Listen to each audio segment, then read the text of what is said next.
Alright, so for those of you just tuning in, we're about to spectate a 1v1 on the map Valley between my viewers as part of my weekly Twitch TV live streams. If you want to get in on this, you can find my live stream schedule by going to my Twitch page and scrolling underneath the video player there. And if you follow me on Facebook and Twitter, you will get updates on when I'm streaming next.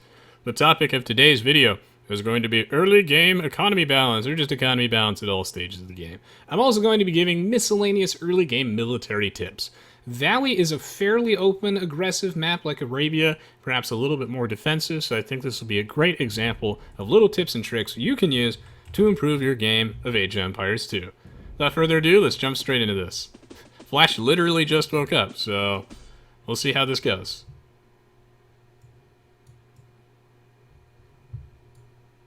Alright, and we're into the game.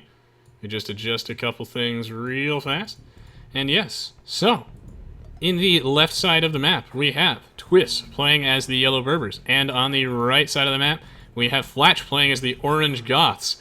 This could also double as my de facto civilization analysis video for the Goths versus the Berbers. They'll probably be talking a lot about that in this specific match too, how the Goths and the Berbers fare versus each other. I can't wait to take a look at that one. So, in the future, I'm going to try and just add a little bit of extra data into my commentary, mostly as a way to further explain to people that Age of Empires 2 is ultimately a game of incomplete information, where you must constantly adapt to a changing situation. So the hope is that by using things like interesting little tidbits of data, rather than telling us how to play, it gives us a better ballpark for like things that we should be doing. Like, for example, it takes approximately 9 farmers to constantly sustain production of a scout cavalry from a stable. Now, I could tell you that and you'd be like, great, if I'm going for a scout rush, I need 9 farmers. But no, that's not exactly how it works. So the point is that just sustains the production of scouts. You're obviously going to need more farmers than that because you're going to want to sustain villager production as well during it, and you might want to stockpile food for upgrades. At some point, you're going to want to go to the Castle Age, unless you're so good at this game that you can win before it gets there. But not everyone is a god at Age of Empires 2. So in general, you want to plan to get out of the Feudal Age. You want to also plan on making additional units, so 9 farms is not going to be enough, probably. Also, initially, by the time you go for scouts, you might have fewer villagers on farms before that. Maybe you still have some leftover forage bushes, maybe you have some leftover deer, etc. So, it definitely depends. Welcome to the stream, Dota Pro Gamer. I think one of the best examples of this is probably going to be if you were, say, for example, going for an early game Feudal Age Archer Flush, or you're just mixing in Archers later. How many villagers on gold do you need to sustain that? The answer is, it's complicated. You need around 7 gold miners to sustain production from 2 Archer ranges. So it's around like 3.5-ish villagers. But here's the thing. Every game of Age of Empires 2 is different, so I want to emphasize that when I tell you things like this, a good player takes this information and uses it in conjunction with what they know in their specific match to make a decision. Because the shape of your gold mine, believe it or not, various factors like that, the shape of your gold mine, the safety of your gold mine, what your opponent is going for, are heavily going to change things. So even though you need like 7 on gold to sustain your Archer production, I generally prefer, and this will vary from game to game, I like to have 8 on gold sometimes. You're going to want to put an 8th villager... drat. Alright, I'm going to pan the camera around because no one had to see that, so... I like to sometimes put 8 villagers on gold a little bit earlier than everyone else. Now, why do I do that? Well, that's because in some situations, it's nice to have the additional villager on gold. That way I'm stockpiling a little bit extra, so I can get fletching a little bit sooner, or I can start really considering going to the Castle Age. So things are going to vary. Now, why exactly do things vary so much from game to game? Like when you get wheelbarrow, for example, is going to heavily depend on just the situation. The most important question that you should ask yourself when you want to get wheelbarrow is, can I afford to get wheelbarrow without ruining whatever particular build I'm going for? Maybe I'm going for a scout rush, but instead of making scouts, I could get wheelbarrow now because it's cost efficient for me to do so. But it's not smart for me to do that because my goal is to make scouts. So the reason being is that Age of Empires 2, well, for one, it's fundamentally a game of incomplete information. You don't actually know what your opponent is going for all the time. I think I missed a sub. Thank you so much. No Chill for the $5. Really appreciate the donation. Thank you, thank you. You're not always going to know what your opponent is doing. That's why I, of course, heavily encourage people to actually do some scouting. That's one of the most important things you can do once you get comfortable with what you're doing in your own base is adapting to your opponent. If you see an enemy barracks, an enemy archer range or something, maybe you need to adjust your playstyle. You see that his score dropped a lot, so that means that he must have clicked up really early. You saw the early barracks. You don't see him mining any gold. He's probably going for scouts. Maybe you want to make a couple early spearmen. So it heavily depends what your opponent's doing. It heavily depends on the maps, which are called random maps for a reason. Every game will be different. Of course, some player preference comes into it. There's so many different civilization matchups, and if you're interested in learning more about the basics and you find the game a little bit overwhelming, or you're just looking to polish up your level of play, I really recommend watching my Night Rush tutorial on YouTube. You can find a link to that in the video description below. It tells you everything you need to know to get started, and I got all the expert games, gameplay videos, and everything. We're going to pan the camera again. No one saw that. These guys just woke up and they're a little nervous. These are actually good players, though, I swear. Happens, man. I get nervous, too. I got plenty of other Age of Empires 2 videos, as well as videos for other games, for all your needs. Goal is to make you more comfortable. I also have all these other civilization analysis videos, which once again showcase how your opponent's tech tree, build order, map generation, etc., positioning. Is it a team game? All these things really, really do matter. Oh, man. So yeah, your timings will vary. 7 villagers on gold, I believe, is also the magic number for knights as well, but again, that's for one stable. Maybe you need the gold for something else. Maybe you need defensive monks. So a really good player is one that will be constantly readjusting and reevaluating their economy. Pharaoh the Fish asks, how does score work, and how can you tell what people are doing based on their score? This is why sometimes I take questions from the chat, because I bet a lot of you guys are wondering about this. I feel like Spirit of the Law did a video on score, but I'm not sure. So, score is actually an oddly... Oh, we're going to have to pan the camera away again. All right, no one saw that. I'm doing that a lot today. I probably need to put a mature content filter on the stream and make sure all my YouTube videos are 18 plus. Hopefully no one too young saw that. Sorry, guys. So, score. Score is actually an oddly accurate representation of the strength of a player in a game. It's not completely accurate for a reason I'm going to explain now. I believe you get 10 score for every 1% of the map that you explore, I think, and that's kind of what throws it off. I mean, on one hand, someone's score, like, if their score is really low and it's because they haven't scouted anything, they're probably bad at the game because you should be scouting all the time. But still, you can overinflate your score a lot by having sufficient scouting. For example, Flatch may or may not have lost his scout early on by walking underneath Twist's town center. We can't confirm that, of course, but Twist has his scout, so therefore we naturally expect him to gain the advantage in the score department. Score also factors in a wide variety of things. I'm not going to go over everything here, but you know, how much resources you have stockpiled. It goes up every time you research a technology, every time you create a unit, every time you research technology, every time you build a building. So it's a reasonably accurate marker of how strong a player is, but it really doesn't tell you the entire story, so it's just something you should look at. Now, you can kind of tell what someone is doing. Thank you so much, Wiener Hammer, for subscribing. I really appreciate it. Thank you, man. I hope to see you in the future. You can kind of tell what someone is doing based off their score, or at least get a rough idea, by waiting for it to drop. If you see a huge drop in the score, either they accidentally deleted their town center, which would be hilarious, and it does happen sometimes. It does. Or chances are they probably just spent a ton of money on a technology, and more often than not, that's going to be advancing to the next stage. In the early game, there's no reason your score should drop as much as it does when you start researching the feudal age, and that's because you lost that 500 food you were stockpiling. It'll go back up a lot when they reach the next stage, but in the meantime, that sudden dip means they're either really bad or they're going to the next stage, and we always want to bet on the going to the next age thing. Aoe2 says accidentally. Yes, of course, if you've been watching my Break the Meta series on YouTube, you'll know that sometimes deleting your town center in Age of Empires 2 can be intentional and a somewhat viable strategy. Keyword is sometimes, though. Results may vary. So, now that I've talked a little bit about how you would set up your early game economy, let's talk a little bit about this civilization matchup. I'm just going to make this a mishmash. Maybe I will do another video in the future where I talk a little bit more about eco setup. But I feel like since it's a one-on-one and we haven't seen this matchup before and everyone loves playing versus the Goths... Oh, actually, I don't think anyone does. Then why not make it also a civ analysis video? Berbers versus Goths. While Twist, with his, I was going to say with his discounted cavalry units, but his discounted cavalry units only applies in the Castle Age and Beyond. He does not get a discount on these scouts. His economy is only marginally better than the... Oh, no! Oh, my God, I do need to make this stream 18 plus. Ah! Let's look over here where it's all nice, peaceful, and white. Alright, there we go. Something nicer and more PG is happening here. All these villagers are getting murdered in cold blood by these scouts. Nice from the Berbers. The Berbers have a marginally better economy than the Goths.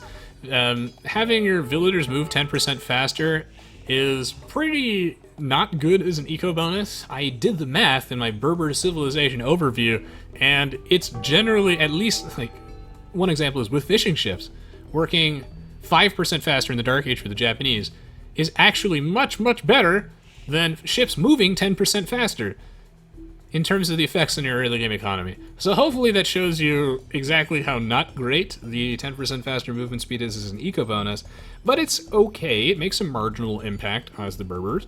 The other interesting aspect of it, though, and something we have to look at with Wheelbarrow as well, is sometimes you need Wheelbarrow for the extra movement speed in your villagers. It actually helps them survive because they move 10% faster. And similarly, having 10% faster movement speed with the Berbers allows them to save time walking to build that lumber camp, walking to build that mill, walking to build that obnoxiously long layer of stone walls that your ally is building instead of building military units and helping you. What is he doing?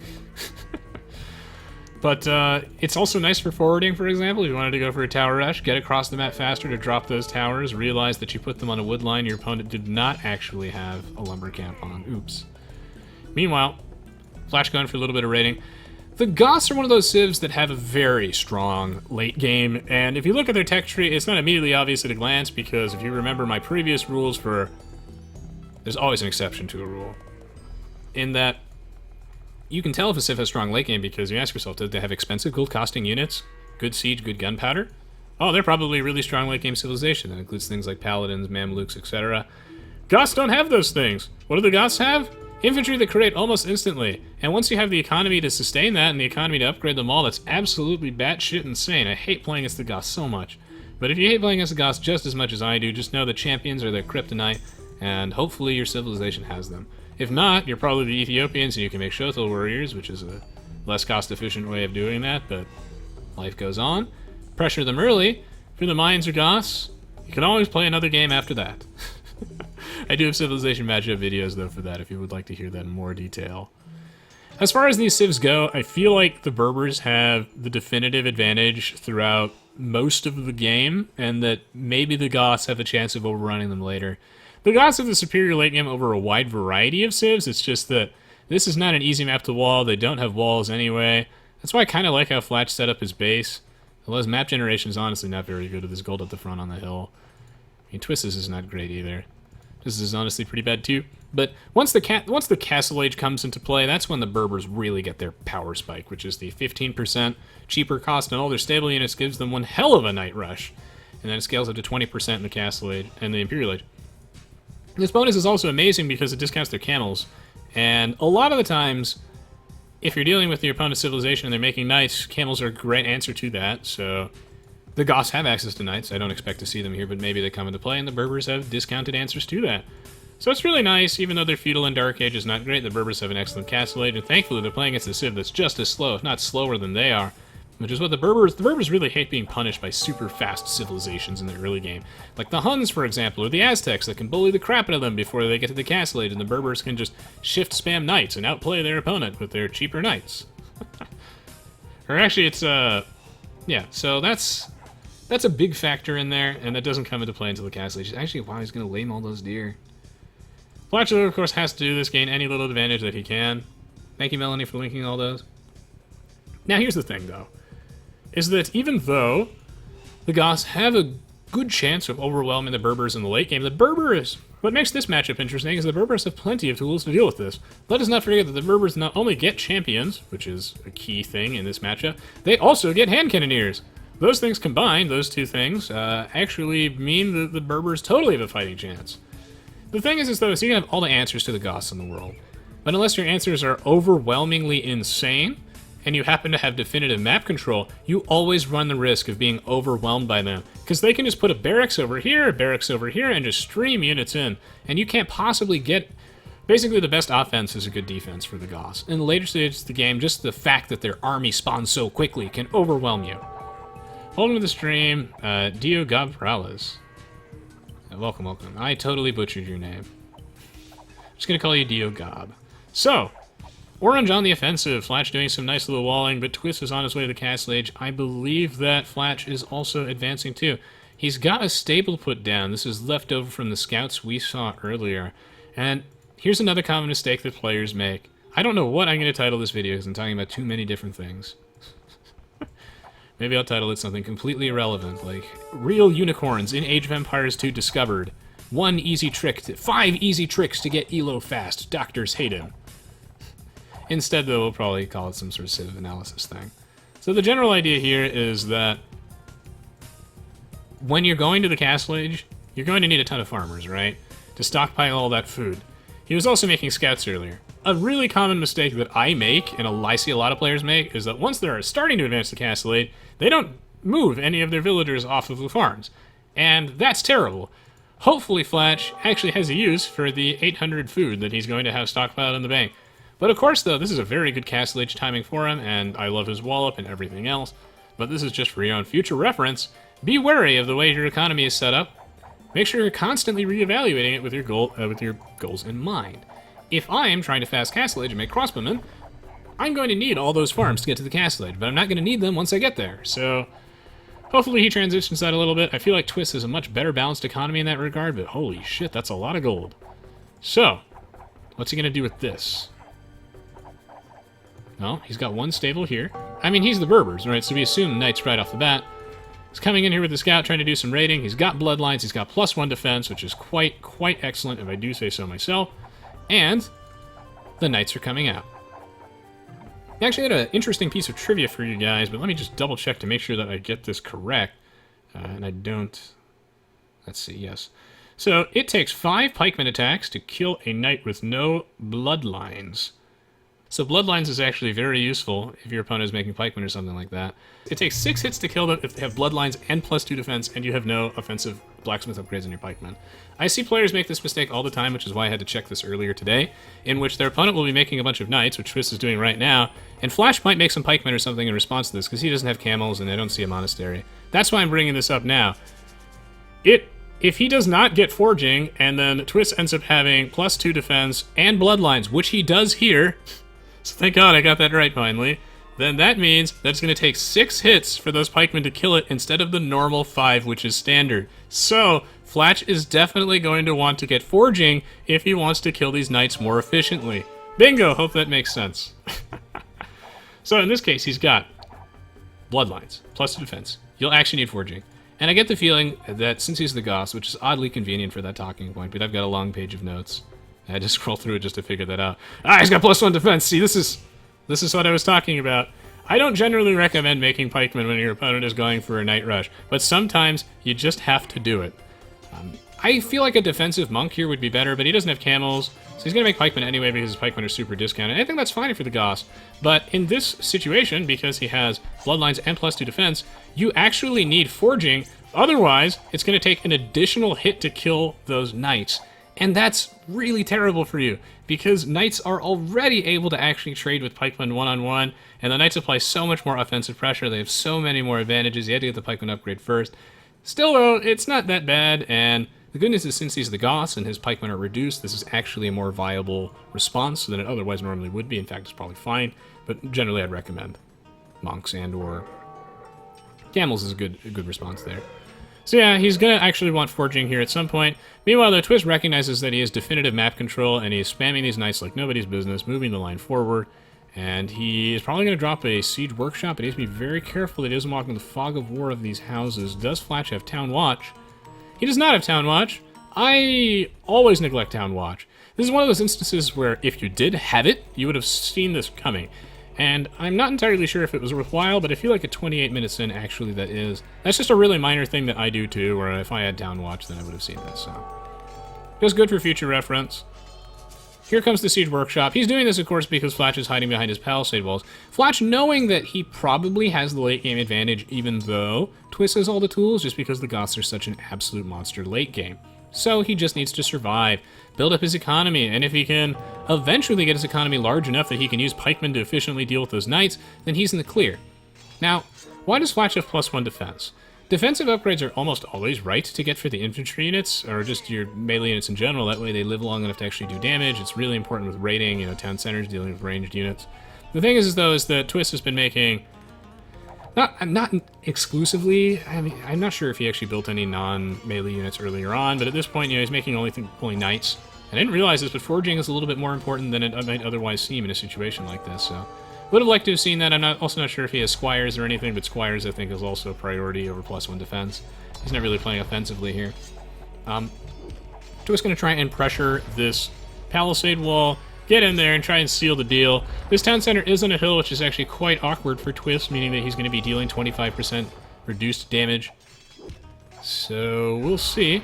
Couple villagers dying. Meanwhile, Flash just does not have enough pikemen. I feel like he's a guy. Oh my god, he's really only at 46 population? This man is utterly screwed.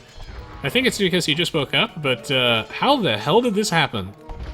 Why is his economy so small? He was actually not that far behind in terms of Castle Age advancement time, right? He was only maybe 40 seconds behind. Ay. Yeah, Xavier, I get hosted by the Viper, which is great. I actually used to get higher view count average than what I have right now. But can't compete with the Viper, man. So it's really nice for him to host me like that. I really appreciate it. So now we're back to the good old 430 mark, and I have to see you guys in the future. So let's just be careful not to walk into that town center range. But yeah, I don't know. I guess Age of Empires 2 immediately in the morning is really hard. I think that he's just completely dead. Poor Flatch. He's got 1,700 food in the bank. Yeah, I think he's just basically done. He's out of juice. I don't know what he's gonna do here. I think he just kind of fell apart at the seams. He had what honestly seemed to be a solid opening, but his economy just in absolute shambles. The slumber camp needs to be rebuilt. We're going to edit all of this out of the video. That way, this looks like it was a much closer game. So what I'm going to do in post-editing is I'm going to add an extra 0 at the end of this score, and I'm going to Photoshop in a couple extra buildings and make these farmers appear as though they're actually working. We can also edit this value later on in post too. And then that way, this can be a very close game of Age of Empires. No one will ever know. Man, it's gonna take a miracle to save Flatch at this point. Wait, what? Holy shit! Oh my god, that's what he was saving all that food for! He's actually turning this around! Seriously, he's actually turning it around! Alright, back to the real game. I really don't know what happened here. This was so close. For a long time. Flash was doing an excellent job defending, and then the town center's idle. He's got 1,900 food in the bank, and I think that this actually just turned out to be the perfect example for what I was talking about earlier, which is you got to make sure you're constantly reevaluating why your villagers are assigned where they are. Your goals are going to be changing. Are you going to need more town centers? Maybe you need to assign 2 villagers on stone. Do you need 1,900 food? Not until we release an elephant unit that costs 800 food each. I think you can wait a little bit on that.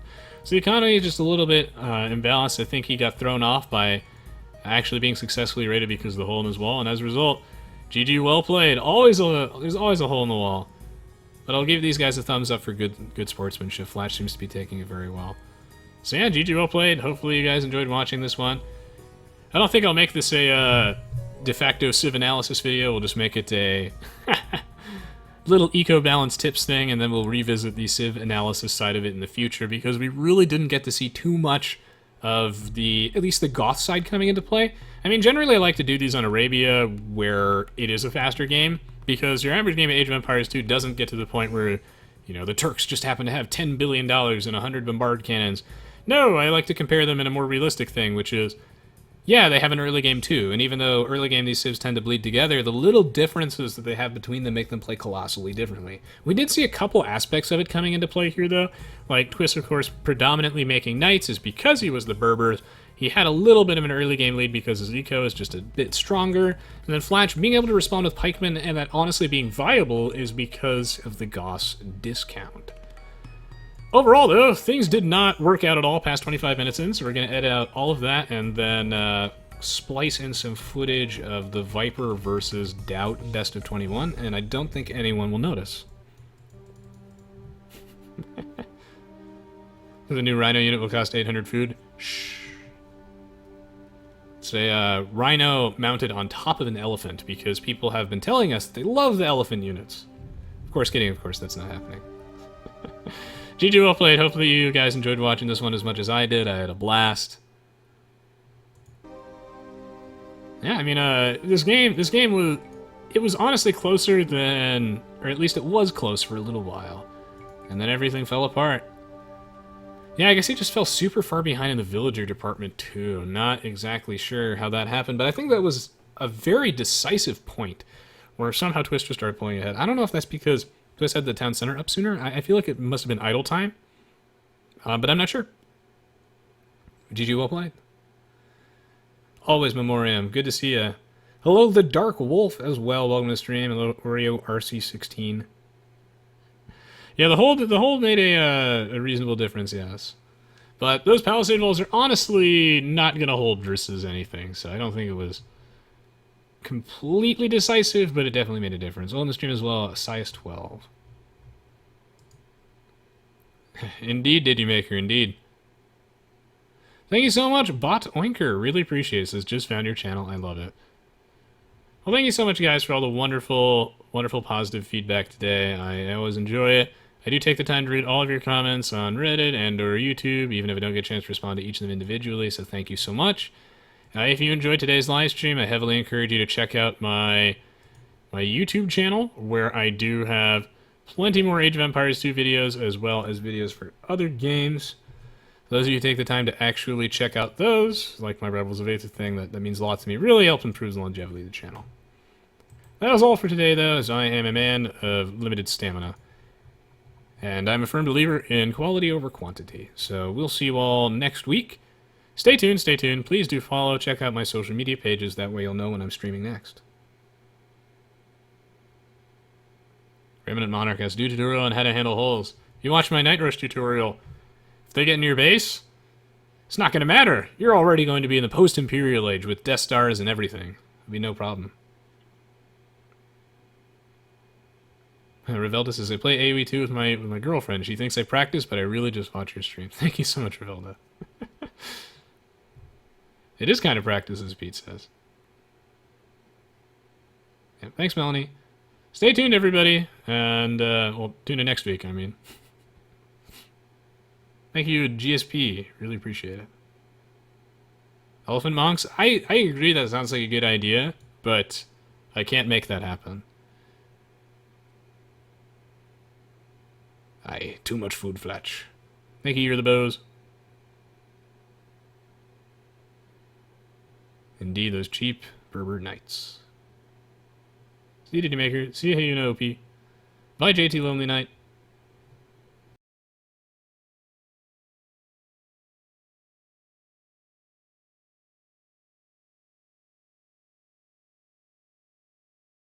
Yeah, I'll probably post this anyway on YouTube, even though this one was like super short, but just so people have more content. So if you leave a thumbs up anyway, even though it wasn't a great game, as long as you enjoyed my commentary, that's what matters, right?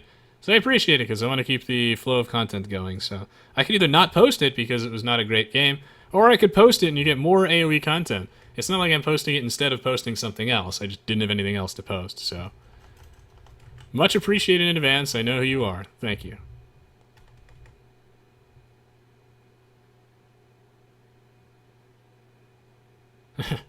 See you, Nox. See you, Xavier. Thank you, Candy King. Toodles fast. Toodles Dota Pro Gamer. See me next Saturday, as always.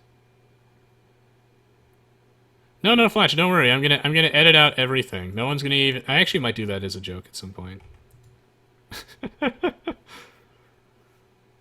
Thanks, Aegis Defense. See you, Stinky Cheese.